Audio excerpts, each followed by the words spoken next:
16वें अध्याय का महात्म्य। श्री नारायण जी बोले, हे लक्ष्मी, सोरठ देश के राजा का नाम खड़ग बाहु था। वह बड़ा धर्मात्मा था। उसके हाथियों में एक हाथी बड़ा मस्त था। उसकी धूम मची रहे, महावतों को पास न आने दे। जो महावत उस पर चढ़े उसको मार डाले। हाथी के पांव में जंजीर बंधी रहे। उसके आतंक से राजा ने और देश देश के महावत बुलवाकर कहा, जो इस हाथी को पकड़ेगा मैं उसको बहुत धन दूंगा। हे लक्ष्मी, उस हाथी को किसी ने नहीं पकड़ा। एक दिन हाथी नगर में चला गया। सामने एक साधु चला आया। लोगों ने उस साधु से कहा, हे संत जी, यह हाथी आपको मार डालेगा। संत ने कहा, तुम देखो श्री नारायण जी की कैसी शक्ति है। हाथी की क्या शक्ति जो मुझे मारे। यह मेरे नजदीक भी नहीं आ सकता। साधु ने नेत्र पसार कर देखा। हाथी ने सूंड से साधु की चरण वंदना की और खड़ा रहा। तब साधु ने कहा, हे गजेंद्र, मैं तुझे जानता हूँ। पिछले जन्म में तू पापी था।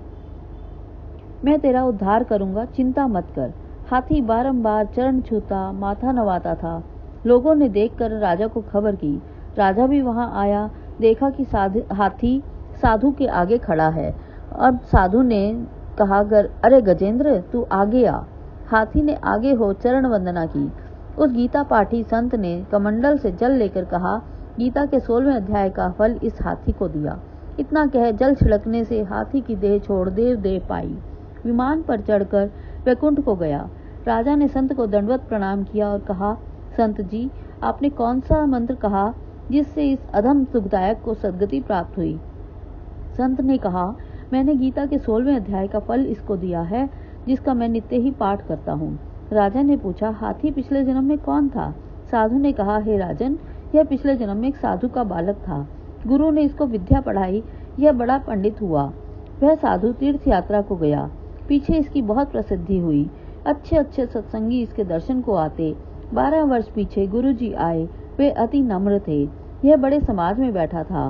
मन में सोचा, अब इनके आदर को उठता हूँ तो मेरी शोभा घटेगी। यह सोचकर नेत्र बंद कर चुप हो रहा। गुरु जी ने देखा, मुझे देखकर इसने नेत्र बंद किए हैं। ऐसा देखकर शाप दिया, अरे मंदमती, तू अंधा हुआ है। मुझे देखकर सिर भी नहीं नवाया और न उठकर दंडवत ही की है। तूने अपनी प्रभुता का अभिमान किया है, सो हाथी का जन्म पाएगा। यह सुनकर वह बोला, हे संत जी, आपका वचन सत्य होगा, लेकिन मेरा उद्धार कब होगा।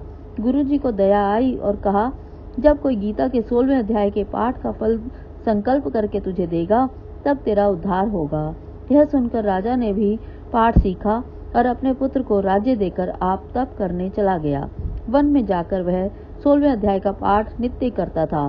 समय पाकर राजा भी सद्गति को प्राप्त हुआ। इस प्रकार गीता के 16वें अध्याय का महात्म्य समाप्त हुआ। बोल श्री कृष्ण भगवान की जय।